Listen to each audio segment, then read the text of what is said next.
पौराणिक कथा के अनुसार पूर्व काल में चित्रभानु नामक एक शिकारी था जो जानवरों की हत्या करके अपने परिवार को पालता था।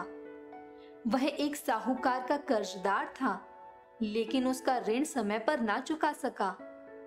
क्रोधित साहूकार ने शिकारी को शिव मठ में बंदी बना लिया। फिर संयोग से उस दिन शिवरात्रि थी। शिकारी ध्यान मग्न होकर शिव संबंधी धार्मिक बातें सुनता रहा। चतुर्दशी को उसने शिवरात्रि व्रत की कथा भी सुनी। शाम के समय ही साहूकार ने उसे अपने पास बुलाया और ऋण चुकाने के विषय में बात की।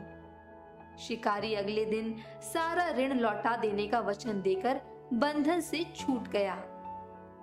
अपनी दिनचर्या की भांति वह जंगल में शिकार के लिए निकला, लेकिन दिन भर बंदी गृह में रहने के कारण भूख प्यास से व्याकुल था। फिर शिकार खोजता हुआ वह दूर निकल गया। जब अंधकार हो गया तो उसने विचार किया कि रात जंगल में ही बितानी पड़ेगी। वह वन में एक तालाब किनारे बेल के पेड़ पर चढ़कर रात बीतने का इंतजार करने लगा।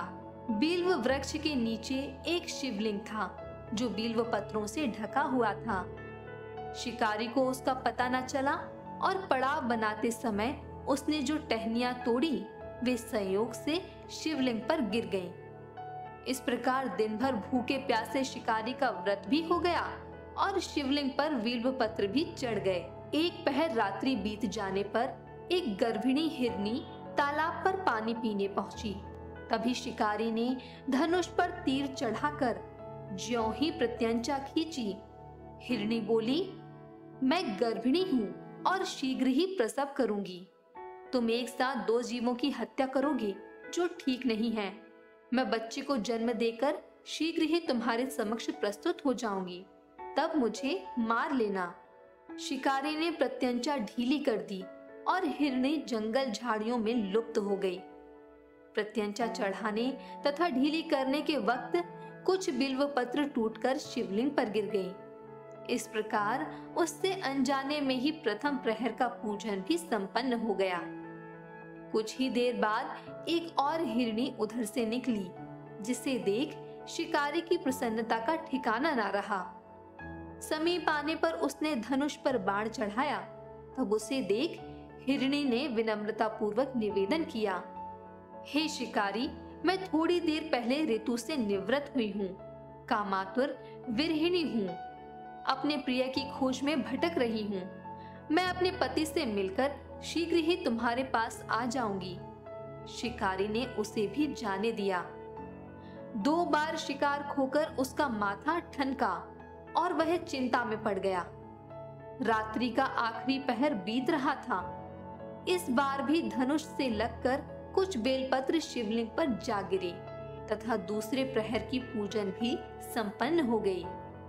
तभी एक अन्य हिरनी अपने बच्चों के साथ उधर से निकली। शिकारी के लिए ये स्वर्णिम अवसर था। उसने धनुष पर तीर चढ़ाने में देर नहीं लगाई। वह तीर छोड़ने ही वाला था कि हिरनी बोली, हे शिकारी, मैं इन बच्चों को इनके पिता के हवाले करके लौट आऊंगी। इस समय मुझे मत मारो। शिकारी हंसा और बोला, सामने आए शिकार को छोड़ दूं। मैं ऐसा मूर्ख नहीं। इससे पहले मैं 2 बार अपना शिकार खो चुका हूँ। मेरे बच्चे भूख प्यास से व्यग्र हो रहे हैं। उत्तर में हिरनी ने फिर कहा, जैसे तुम्हें अपने बच्चों की ममता सता रही है, ठीक वैसे ही मुझे भी। हे शिकारी, मेरा विश्वास करो, मैं इन्हें इनके पिता के पास छोड़कर तुरंत लौटने की प्रतिज्ञा करती हूँ। हिरनी का दुख भरा स्वर सुनकर शिकारी को उस पर दया आ गई। उसने उस मृगी को भी जाने दिया।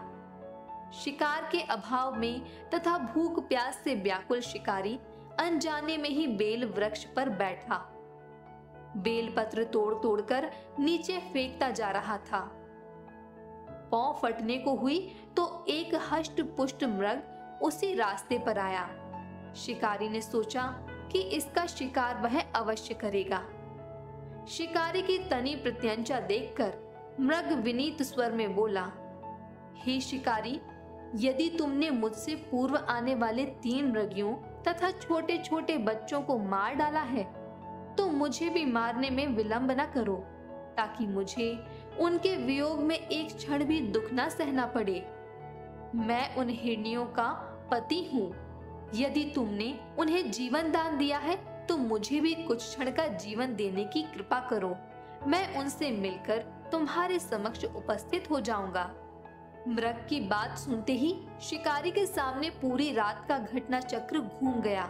उसने सारी कथा मृग को सुना दी। तभी मृग ने कहा, मेरी तीनों पत्नियां जिस प्रकार प्रतिज्ञाबद्ध होकर गई हैं, मेरी मृत्यु से अपने धर्म का पालन नहीं कर पाएंगी। अतः जैसे तुमने उन्हें विश्वास पात्र मानकर छोड़ा है, वैसे ही मुझे भी जाने दो।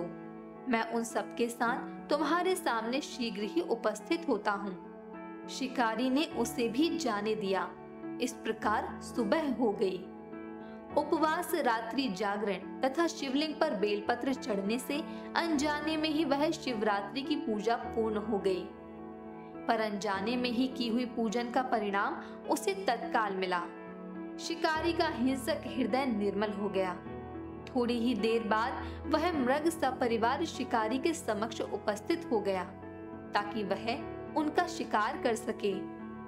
किंतु जंगली पशुओं की ऐसी सत्यता, सात्विकता एवं सामूहिक प्रेम भावना देखकर शिकारी को बड़ी ग्लानि हुई। उसने मृग परिवार को जीवन दान दे दिया।